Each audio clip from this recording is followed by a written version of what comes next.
Assalamualaikum warahmatullahi wabarakatuh. Selamat datang kembali di channel Radio Story. Masih bersama dengan saya, Mas Alam. Untuk kali ini saya akan menceritakan sebuah cerita yang berjudul Dendam Arwah Gadis Remaja yang Diperkosa. Sebelum kita masuk ke ceritanya, jangan lupa untuk like, comment, subscribe channel ini dan nyalakan juga lonceng notifikasinya agar tidak ketinggalan cerita-cerita dari channel ini. Dan seperti apa ceritanya? Mari kita dengarkan.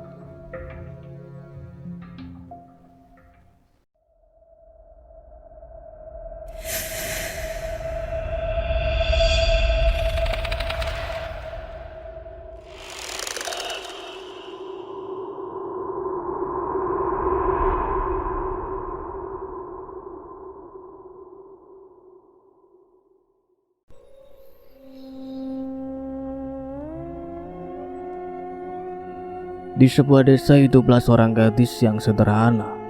Ia memiliki paras wajah yang begitu cantik, dengan kulit putih dan bersih serta hidungnya yang mancung menambah kesan kesempurnaan pada dirinya. Gadis itu bernama Laira. Ia juga memiliki seorang adik perempuan yang sama cantik dengannya, bernama Lira. Lira berusia 17 tahun. Sedangkan Laira sang kakak berusia 21 tahun. Namun takdir berkata lain, mereka harus berpisah karena sang kakak mengalami nasib yang sangat tragis menimpa dirinya. Sore harinya, namun saat ini Laira tengah berada di perjalanan mengendarai motornya seorang diri. Habis jalan-jalan anaknya beli es nih, pasti seger banget. Mana lagi cuaca lagi panas banget lagi. Es boba enak kali ya, gumam Laira di sepanjang perjalanan menuju rumahnya. Ia nampak menambah laju kecepatan motornya menuju tempat yang akan ia datang. Loh, mereka siapa? Kok kayak ngikutin gua dari tadi sih? Laira melihat ke arah sepian motornya, samar-samar terdapat segerombolan pria yang tengah mengikutinya dari belakang. Saat tengah asik mengendarai motornya, tiba-tiba saja ada segerombolan pria yang sengaja mengikuti Laira. Jika dihitung berjumlah 4 orang. Laira yang mengetahui hal itu, ia pun coba mengalihkan jalanan untuk memastikan bahwa mereka tengah mengikutinya atau tidak. Sesampainya di pertigaan jalan, Laira coba membelokkan ke arah yang berbeda. Namun tetap saja para gerombolan pria itu masih mengikutinya. Perlahan para gerombolan pria nampak mulai mendekati Laira. Mereka semua langsung menghadang Laira yang berhenti tepat di depan motornya. Seketika itu, Laira pun langsung menghentikan motornya karena jalanan dihadang oleh 2 orang pria. Dengan berposisikan 2 orang pria menghadang Laira, sedangkan kedua temannya berada di belakangnya Laira. Nampak seorang pria turun dari motornya sambil berjalan mendekati Laira. Cewek cantik nih, sendirian aja neng. Boleh dong abang temenin, goda pria itu sambil mencolek dagu Laira. Kurang ajar, lancang kamu ya, gak tahu sopan santun. Mau apa kalian? Pergi kalian, jangan ganggu aku. Laira yang merasa tak terima dengan perlakuan pria itu, yang menjadi marah, coba mengusir mereka. Santai aja kali neng, abang ngomongnya kan baik-baik. Masa cantik-cantik galak sih? Goda pria itu sambil tertawa lebar. Tanpa ia sadari, seorang pria membawa sebatang kayu dengan berjalan secara perlahan, dan pria itu memukul Laira dengan sangat keras tepat di bagian kepala hingga membuatnya tersungkur ke tanah. Seketika itu Laira pun langsung tak sadarkan diri. Keempat pria itu mengangkat tubuh Laira dan membawanya ke tempat yang sepi. Tak ada seorang pun yang mengetahui kejadian itu, karena keadaan jalan saat itu sangatlah sepi, tak ada pengendara lain pun yang melintas. Terlihat saat ini keempat pria itu membawa Laira ke dalam hutan yang nampak sepi dan sunyi seperti tak ada kehidupan apapun di sana. Terlihat keempat pria itu mengikat Laira di bawah pohon. Aku di mana ini? Apa yang terjadi? Au, kenapa kepalaku sakit sekali? Laira yang sudah tersadar dari pingsannya, ia merasa sangat terkejut karena tiba-tiba dirinya sudah ada di dalam hutan yang sepi. Apa yang kalian inginkan? Tolong, tolong, lepaskan saya. Aku mohon. Laira memelas kepada keempat pria yang ada di depannya itu, berharap agar mereka melepaskannya. Bukannya merasa kasihan, keempat pria itu justru tertawa saat mendengar perkataan Laira. Seorang pria bertato maju mendekati Laira. Dia melepaskan pakaian Laira secara perlahan. Laira nampak memberontak saat pria itu hendak melepaskan pakaiannya. Ketika temannya yang melihat hal itu, mereka pun langsung mencekal tangan dan kaki Laira. Pria itu berhasil melepas semua pakaian Laira. Kini tubuh Laira sudah telanjang bulat tanpa selai busana pun yang menutupi tubuhnya. Para pria itu pun langsung memperkosa Laira secara bergantian. Aku mohon, jangan lakukan ini padaku. Lepaskanlah saya. Tolong, tolong. Laira berteriak sekencang mungkin berharap pada seseorang yang menolongnya.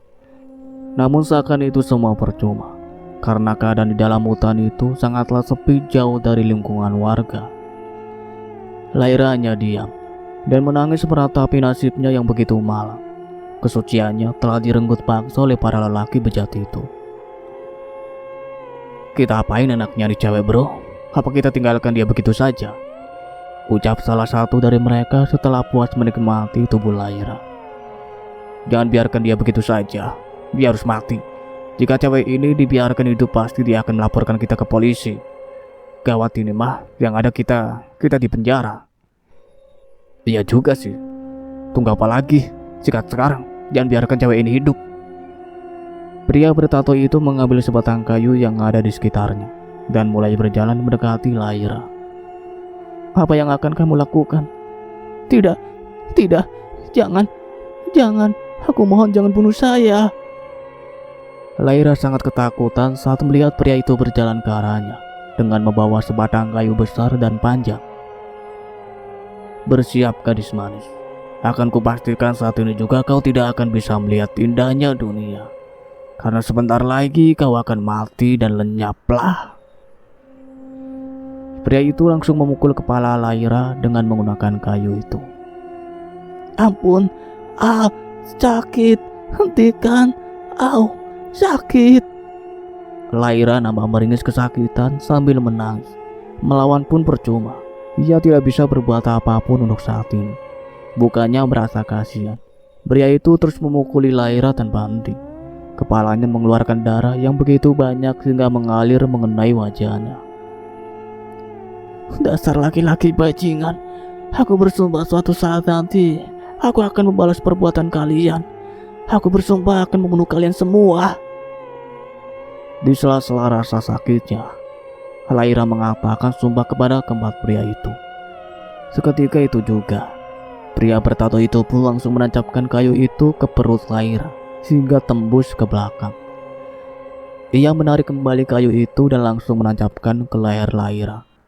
Darah segar keluar sangat deras dari dalam perut dan leher Laira hingga mengalir ke bawah. Tanah yang tadinya berwarna coklat kini berubah kemerahan dan bercampur dengan darah.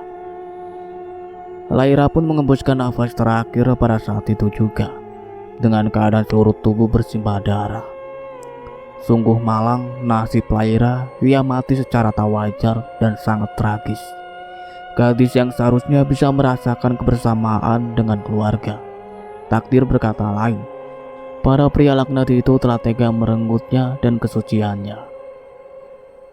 Ayo, cepat kita cabut dari sini sebelum ada orang yang tahu, ujar seorang pria bertato itu dengan teman-temannya untuk meninggalkan tempat itu. Mereka bertiga pun langsung pergi dari tempat itu, meninggalkan Laira yang sudah tak bernyawa. Mereka juga membawa motor Laira sebagai menghilangkan jejak agar warga setempat tidak mengetahui aksi mereka. Di sebuah rumah yang sederhana, nampak ada seorang wanita parubaya yang tengah mondar-mandir di depan pintu seakan tengah menunggu seseorang. Laira kemana ya? Kok dari tadi belum pulang juga? Suka bener si Laira buat ibunya khawatir, gumam wanita itu yang merasa cemas dengan putrinya. Dan ternyata wanita parubaya itu adalah ibunya Laira yang bernama Bularas. Loh, Ibu, ibu ngapain di sini? Kok kelihatannya kayak lagi gelisah gitu? Kenapa sih Bu? Ada apa? Ujar seorang gadis sambil berjalan menghampiri ibunya yang tengah mondar-mandir di depan pintu. Gadis itu yang tak lain adalah adiknya Laira. Ibu lagi nungguin Mbakmu, Dok. Dari tadi Mbakmu tak kunjung pulang. Padahal udah dari tadi pagi pamitan keluar. Mungkin Mbak Laira masih mampir ke rumah temannya kali Bu. Emang tadi Mbak Laira pergi kemana? Tanya Lira pada ibunya. Ibu juga nggak tahu nak, Mbakmu nggak bilang mau pergi kemana. Hanya pamitan sama ibu kalau mau keluar. Kira-kira Mbak Laira pergi kemana ya? Tumben nggak bilang sama ibu. Ibu kok jadi khawatir gini ya? Coba nak kamu telepon Mbakmu. Ibu takut terjadi apa-apa dengan Mbakmu. Bu Laras menyuruh Lira untuk segera menelepon kakaknya karena ia merasa gelisah dengan keadaan Laira. Iya Bu, ibu tenang dulu ya. Lira coba telepon Mbak dulu. Lira meraih HP yang ada di saku celananya untuk menelepon kakaknya.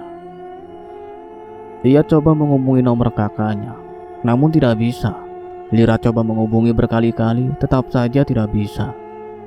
Gimana nak? Mbak Laira nggak bisa dihubungi Bu, nomornya nggak aktif. Ya Allah, Laira, kamu kemana sih nak? Jangan membuat ibu cemas gini. Apa yang sebenarnya terjadi? Gumam Bu Laras yang merasa gelisah. Bapakmu kemana nak? Bapak ada tuh di belakang Bu, mungkin lagi nanam singkong, ucap Lira sambil menunjuk ke arah belakang rumah. Bu Laras langsung berjalan ke arah belakang rumahnya untuk menemui suaminya yang tengah berada di belakang rumah. Bapak lagi ngapain di sini? Ucap Bu Laras saat melihat suaminya yang tengah berada di halaman belakang. Ibu, ini loh, Bapak lagi nanam singkong sambil sekalian bersih-bersih. Ada apa Bu? Tanya Pak Radit, ayahnya Laira. Itu loh Pak, si Laira dari tadi pagi tak kunjung pulang sampai sekarang. Ibu khawatir banget sama Laira Pak. Bapak coba cari Laira ya. Ibu takut terjadi apa-apa dengan Laira. Emang si Laira pergi kemana Bu? Ibu juga nggak tahu Pak, Laira pergi kemana. Tadi Laira cuma pamitan sama ibu, nggak bilang kalau mau pergi kemana. Gak biasanya Laira seperti ini. Ya ada Bu, Bapak coba cari Laira, siapa tahu Laira ada di rumahnya temannya. Biasanya kan Laira sering main ke sana. Iya Pak, coba cari ke rumahnya temannya, siapa tahu Laira ada di sana. Saut Bu Laras dengan singkat. Setelah membasuh tangan dan kakinya yang kotor, Pak Radit pun langsung pergi untuk mencari putrinya. Kok perasaanku jadi gak enak gini ya? Semoga tidak terjadi apa-apa dengan Laira ya Allah. Lindungilah putriku, dimanapun dia berada. Hanya Engkaulah yang tahu keberadaan putriku. Lindungilah dia ya Allah. Bu Laras nampak memasrahkan dirinya. Ia segera menepis pikiran buruk yang terngiang-ngiang di pikirannya. Laira pergi kemana ya? Sudah coba aku cari ke rumah temannya, tapi nggak ada. Gumam Pak Radit yang tengah menelusuri jalan mencari putrinya. Ya Allah, mudahkanlah hamba untuk mencari putriku. Lindungilah dimanapun putriku berada. Gumamnya lagi. Ia terus melangkahkan kakinya menelusuri jalan dan mencari keberadaan putrinya. Itu siapa ya? Kenapa bapak itu lari-lari kayak dikejar hantu? Gumam Pak Radit dengan heran. Saat tengah asik menelusuri jalan, samar-samar dari kejauhan Pak Radit melihat seorang warga yang tengah lari ketakutan layaknya seperti dikejar hantu. Kenapa Pak? Kok lari-lari gitu kayak lagi dikejar hantu aja? Ada apa? Pak Radit menghentikan seseorang warga yang sedang lari itu. Seketika itu pun ia pun langsung berhenti saat Pak Radit memanggilnya. Itu di sana ada. Bapak-bapak itu nampak gelagapan saat ditanya oleh Pak Radit. Coba tenangkan dulu, pelan-pelan ngomongnya. Sampean kenapa Pak? Pak Radit mencoba menenangkan seorang warga itu yang nampak sangat panik. Bapak-bapak itu coba mengontrol dirinya dan mulai melanjutkan ucapannya yang sempat tertunda. Itu tadi di sana ada mayat. Ah, mayat? Di mana, Pak? Pak Radit nampak terkejut saat mendengar perkataan seorang warga tersebut. Di hutan sana tadi ada mayat perempuan, kondisinya sangat mengenaskan. Warga itu berucap sambil bergidik ngeri saat mengingat mayat yang ia temukan di dalam hutan. Astagfirullahaladzim, yang benar saja, Pak. Ayo kita ke sana, saya ingin melihat mayat itu. Bapak yakin mau melihat mayat itu? Iya, coba anterin saya ke sana untuk melihat mayat itu. Pak Radit yang merasa penasaran lantas ia pun mengajak bapak-bapak itu untuk melihat mayat tersebut. Ya sudah, mari saya anterin kalau bapak ingin melihat mayat itu. Setelah itu pun mereka berdua langsung melenggang pergi ke tempat seorang warga itu menemukan mayat tersebut. Tak berselang lama kemudian, mereka berdua pun telah sampai di tempat keberadaan mayat itu. Itu, Pak, mayatnya. Ngeri banget, ucap seorang warga itu sambil bergidik ngeri. Terlihat di depan mereka nampak ada seorang wanita tanpa mengenakan busana dengan keadaannya seluruh tubuh bersimbah darah. Astagfirullahaladzim, siapa yang telah tega berbuat jahat pada wanita ini? Pak Radit nampak terkejut saat melihat mayat yang ada di depannya itu. Dia masih belum sadar jika mayat yang ada di depannya itu adalah putrinya yang sedang ia cari-cari. Pak Radit berjalan mendekati mayat itu, melihatnya lebih jelas karena ia merasa sangat penasaran. Laira, gak mungkin ini terjadi. Laira. Pak Radit sangat terkejut saat melihat secara dekat bahwa mayat yang ada di depannya itu adalah putrinya. Kenapa, Pak? Kok sampean kayak sedih gitu? Apa Bapak kenal dengan mayat ini? Tanya seorang warga itu saat melihat Pak Radit yang begitu sedih melihat mayat itu. Bagaimana aku tidak mengenalnya? Dia adalah putriku. Sontak bapak-bapak itu pun langsung terkejut saat mendengar ucapan Pak Radit. Laira, bangun nak, jangan tinggalkan bapak, Laira. Pak Radit meraung kesetanan sambil menangis. Ia begitu sangat shock melihat mayat putrinya yang begitu mengenaskan. Laira, bangun nak, jangan tinggalin bapak, Laira. Pak Radit menangis sejadi-jadinya sambil memeluk jasad putrinya. Seorang warga yang menyaksikan hal itu pun juga ikut bersedih saat melihat momen yang begitu mengharukan itu. Bapak yang sabar ya, Bapak harus kuat menerima kenyataan. Bapak harus ikhlas melepas kepergian putri Bapak, ucap seorang warga itu yang berusaha menenangkan Pak Radit yang tengah menangis terseduh-seduh. Bagaimana saya bisa ikhlas, Pak? Sedangkan keadaan putriku seperti ini. Jika Gusti Allah yang mengambil nyawa putriku, insya Allah saya akan ikhlas. Tapi kalau seperti ini, saya tidak terima, Pak. Putriku menjadi seperti ini ulah manusia yang tak punya hati nurani. Pak Radit pun berucap sambil terisak tangis. Sudah, Pak, sampean yang sabar. Jangan menyalahkan orang lain. Ini semua terjadi atas kehendak Tuhan. Mungkin sudah takdirnya putri Bapak menjadi seperti ini. Agar Bapak lebih kuat dan tabah menerima kenyataan ini. Melepaskan seorang anak yang paling kita sayangi tidaklah mudah, akan sangat sulit.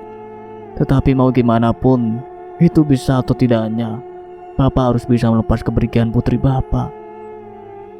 Warga itu terus menasihati Pak Radit agar ia bisa merasa lebih tenang. Lebih baik sekarang kita segera memakamkan putri Bapak. Kasihan putri Bapak kalau dibiarkan seperti ini. Mari Pak, saya bantu. Pakailah ini untuk menutupi tubuh putri Bapak, ucap seorang warga itu sambil melepaskan bajunya dan menyerahkan ke Pak Radit. Pak Radit hanya mengangguk pasrah sambil menerima baju tersebut. Lalu ia menggunakan baju itu untuk menutupi area tubuh Laira yang tak pantas untuk dilihat. Mari saya bantu Pak membawa putri Bapak. Tidak usah Pak, saya bisa sendiri. Ya sudah kalau begitu. Setelah itu Pak Radit pun langsung menggendong tubuh putrinya menuju ke rumah dengan diikuti oleh bapak-bapak itu dari belakang. Kita tidak akan pernah membayangkan jika berada di posisi Pak Radit saat ini, Anak yang ia sayangi pulang dalam keadaan sudah tak bernyawa dengan kondisi yang sangat mengenaskan. Tentu siapapun yang melihat hal itu, perasaan menjadi sangat sedih. Jika melihat orang yang sangat kita sayangi pulang dengan keadaan menjadi mayat. Tak berselang lama kemudian, Paradit dan seorang warga itu telah sampai di rumahnya. "Bu, Ibu, Lira!" Terlihat Paradit berteriak memanggil Ibu Laras dan Lira sambil menurunkan tubuh Laira di sofa panjang yang ada di ruang tamu. "Ada apa, Pak? Kok teriak-teriak suaranya sampai kedengaran dari dapur?" ucap Bu Laras sambil berjalan menghampiri suaminya. "Ya Allah, Laira, apa yang telah terjadi sama anak kita, Pak?" Bu Laras sangat terkejut begitu melihat tubuh putrinya bersimbal darah dengan baju yang menutupi area kewanitaannya. "Laira sudah tiada, Bu. Tadi bapak ini yang menemukan Laira di dalam hutan dengan kondisi seperti ini." Paradit berucap dengan berlinang air mata yang membasahi pipinya. Gak mungkin ini terjadi. Laira, bangun nak, jangan tinggalin ibu. Laira." Bu Laras langsung memeluk tubuh putrinya sambil menangis, tak peduli dengan kondisi putrinya yang bersimbah darah. Terlihat ada seorang gadis yang keluar dari pintu kamarnya, yang berjalan ke arah ruang tamu. "Ada apa ini? Kenapa ibu menangis?" "Loh, Mbak Laira kenapa, Pak?" Lira yang merupakan adik dari Laira merasa heran saat melihat kedua orang tuanya itu menangis. Bu Laras mendekati Lira yang nampak kebingungan itu. "Kamu yang sabar ya, nak. Mbakmu sudah tiada." Bu Laras berucap sambil mengusap air mata yang membasahi pipinya. Gak mungkin. Ibu gak lagi bercanda kan?" Lira berjalan sambil mendekati tubuh kakaknya yang ada di depannya. Mbak Laira, bangun. Jangan tinggalin Lira. Bangun, Mbak Laira."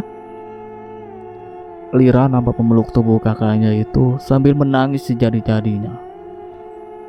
"Bangun, Mbak, jangan tinggalin Lira.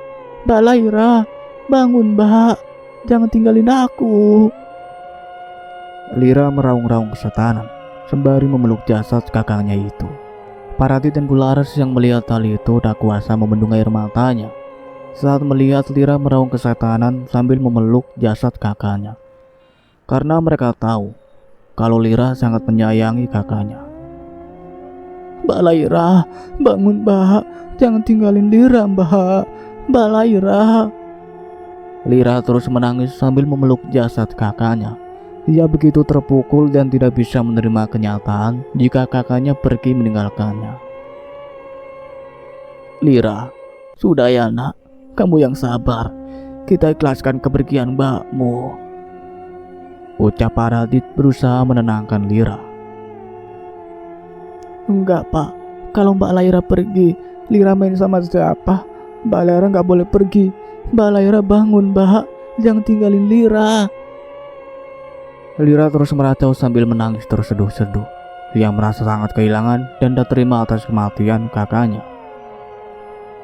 "Kamu gak sendirian, nak. Kan masih ada ibu dan ayah. Mbakmu pasti sedih kalau melihat kamu seperti ini. Kamu harus ikhlas, nak. Kamu harus kuat." Tak ada satupun yang bisa menenangkan Lira.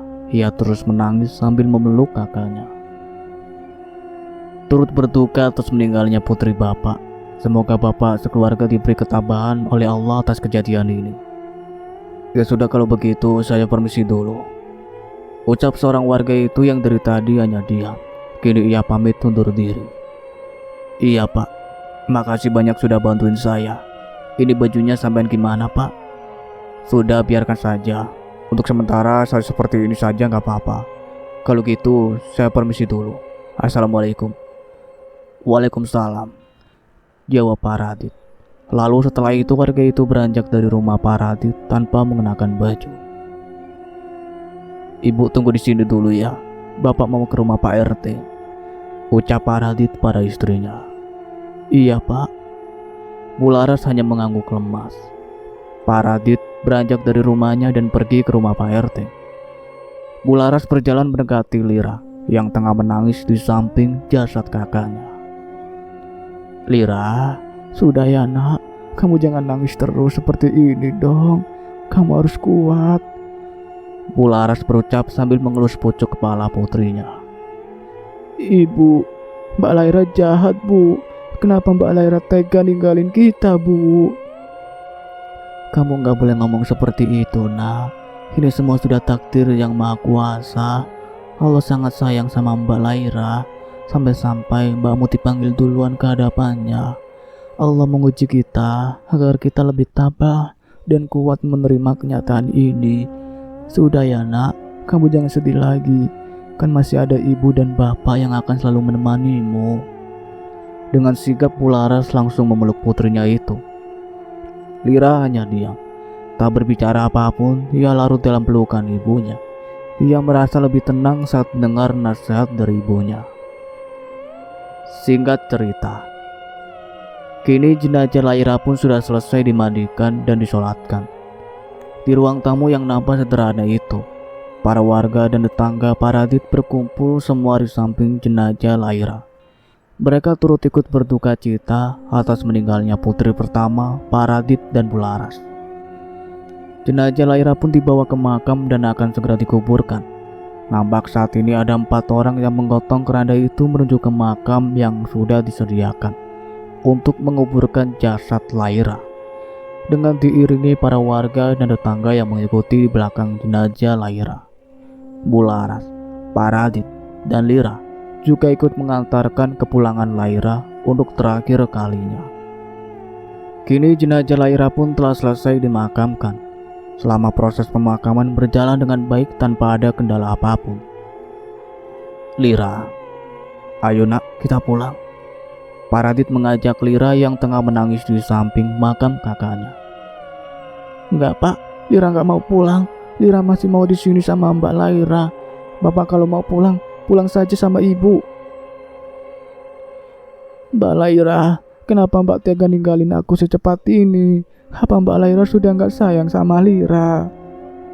Lira meracau sambil memeluk batu nisan yang tertulis nama kakaknya. Lira, dengerin bapak nak. Setiap manusia yang hidup di dunia ini akan berpulang kalau sudah waktunya. Tidak ada manusia yang bisa hidup kekal dan abadi. Semuanya akan kembali pada waktunya. Karena kita semua milik Allah. Hanya kepadanya kita kembali. Atas kehendaknya kita bisa hidup di dunia ini. Paradit berusaha menasihati putrinya itu agar Lira bisa merasa lebih tenang. Sekarang kamu paham nak, mungkin Allah sangat sayang terhadap Mbak Laira sehingga Allah memanggil Mbak Laira berpulang ke hadapannya.